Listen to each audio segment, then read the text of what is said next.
Yap, kami nga yan. Kahit di nyo tanongin, kukwento ko pa rin paano kami napunta sa ganyang sitwasyon. Let's go!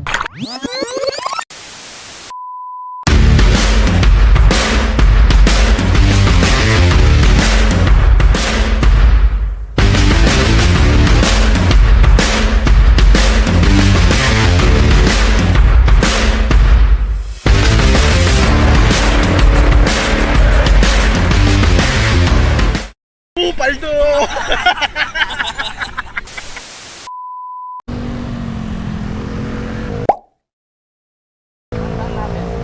Tumadaan natin sa ano? Pasay. Parang nakaraan ka ba rides na rides ha? Umaambon oh. Nag-helmet ah. Mili ng full face. Nakasal ko kasi siya sa modular. What's up guys? Panibagong araw, panibagong rides na naman. So may pupunta kami beach dito sa Ternate, Cavite. Lagi kami nagagawi dito pero first time ko mapupuntahan tong beach na to eh. Tara, samahan nyo kami. Talubo na ako ah. Mag-beach ka men. So dito nga kami dumaan sa EDSA kasi mas mabilis dito kaysa sa service road sa may C5. Tingnan nyo, walang sasakyan, 4:30 ng umaga. Ito, kinukwento ng best friend ko kung paano may naligaw ng motor. With lumiko sa expressway. Expressway ba yan? Paglampas nga namin sa EDSA, dito sa Paranaque, napakadilim mo. Yun, oh. At pagdating sa Cavite, napakaluwag naman ang daan. Tingnan nyo naman yung mga motor, ang bibilis oh. Pagdating nga dito sa isang lugar sa Cavite na hindi ko mawari kung saan na to, syempre nagpagas muna kami. Tapos kasi si Francis, talubak na matindi. So tinignan niya yung mags niya. Yung dalawa nagpapagas. After magpagas, syempre larga na ulit kami. Pero bago yan, mag-i-stop over muna kami dito sa favorite spot naming 7-Eleven sa Naik, Cavite. Wala lang, ang ganda lang kasi ng view dito eh. Puro bahay. Tapos yun yung binili kong chocolate oh. Ang laki, di ba? Sarap kaya niyan. Siyempre dito naman, kinamay ko na yung siopaw. Malinis naman kamay ko eh. After nga namin kumain sa 7-Eleven, pumunta muna kami dito sa may Dali para mag-grocery. Ponto kay Elio. Gagong cute oh. Kung nakikita ng anak na Eli.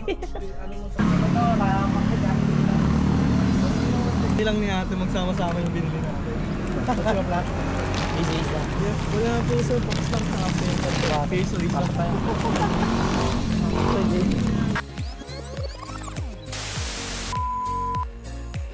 At sa wakas, malapit na kami sa Cabiang Tunnel.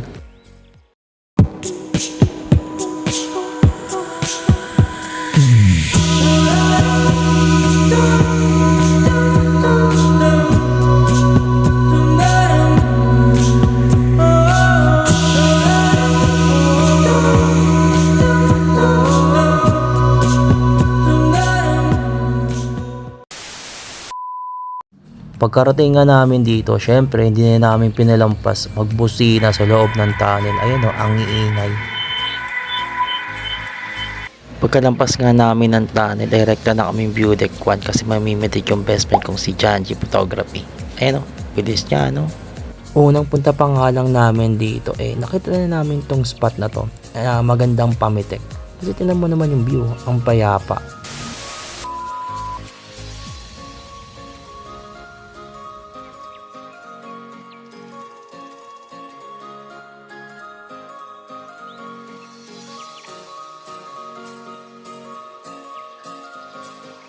After nga namin mamitek, re-rekta muna kami dito sa isang kainan para mag-lunch. Hindi ko alam kung ano meron sa inasal nila, pero sobrang favorite namin order yun ng best friend ko.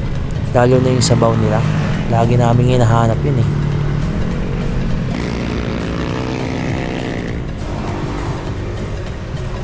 At pagdating nga namin dito, awit niyan, tinan nyo, maghahanap pa ako ng pitik. Wala na may imitik. Oh, di ba? Ang dami mo ng pitik boy sa FB, naghahanap ka pa. Siguro naman, di ka na maghahanap ng jet ski dito.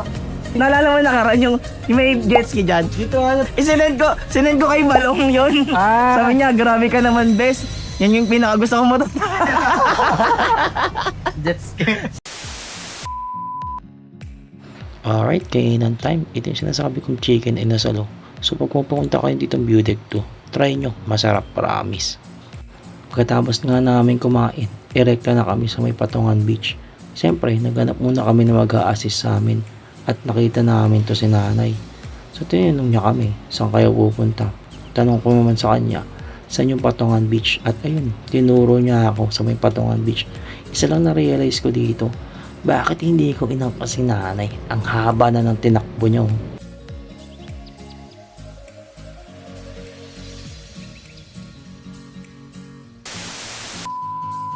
Nagpagdating nga dito ay pinarking na namin yung mga motor namin sa parking space nila. Dito pwedeng dalhin yung motor sa beach eh. Tsaka yung daan malubak. Tapos ang daming putik.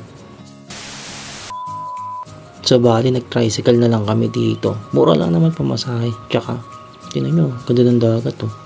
Pagkababa nga namin sa may tricycle oh, si Eli pumunot agad ng pera oh. Magbabayad ng pamasahe. Grabe, napaka-generous niya.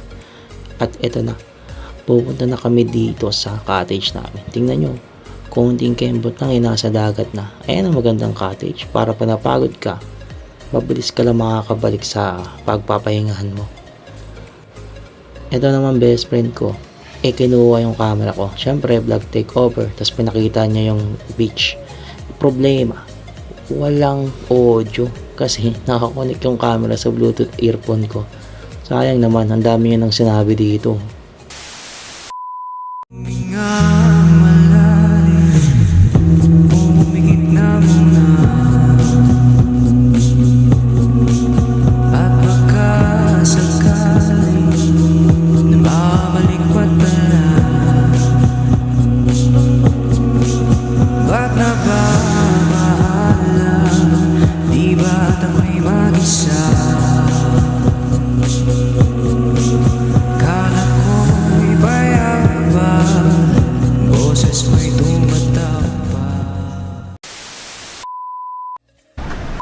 Hindi ko alam kung safe-proof to pero dadagat ko na to, bahala kayo dyan.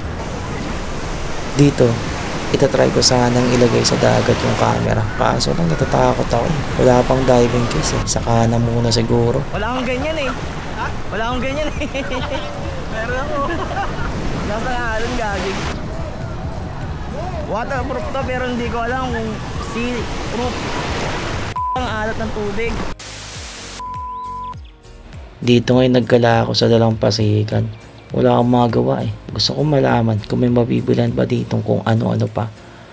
At eto na, nakakita ako ng parang bilihan ng souvenir. Ay, ang daming tinto. Diba?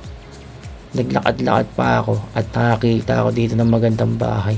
Siguro kung may ganyang bahay ako, tapos malapit sa dagat, at may haligo ko. Eto, may mga tindahan din dito. So kung kulang kayo ng dala, may mabibilan kayo. I-solve na lang namin pag ano. Dami. So nagpaluto nga kami dito ng pancit canton. Kainan time na naman ulit. Pero may napansin ako dito kay Eddie. Tingnan nyo. Nice. Hanap niyan. Bumuli nga ako ng plato para kainan. Sa baso kumakain.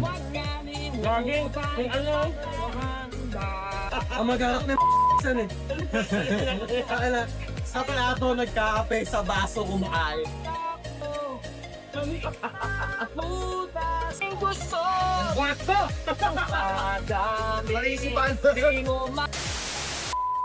Di na ba naman na aking suka, ngunit ba't ba nandito pa rin? Hirap na akong intindihin. Tanging panalangin, lumayan na sana. Dahil sa bawat tingin, mukha may nakikita.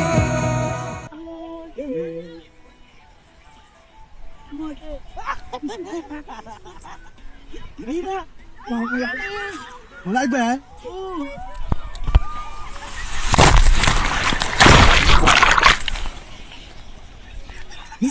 Solid yung sa kumpal. Solid sila muna. Oh!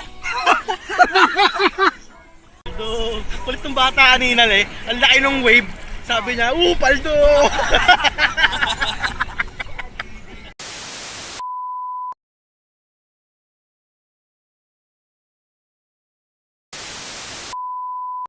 At syempre, after namin maligo, uwian time na. And kinakausap namin si nanay.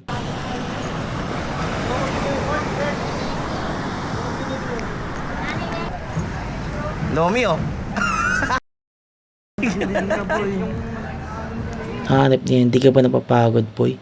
Paggabi na, tapos nagyaya ka pa ng lomi. Anyways, so ito na nga, pauwi na kami dito. At promise, gusto namin bumalik dito. Magsiset ulit kami ng rides. So hanggang dito na lang muna. Hindi na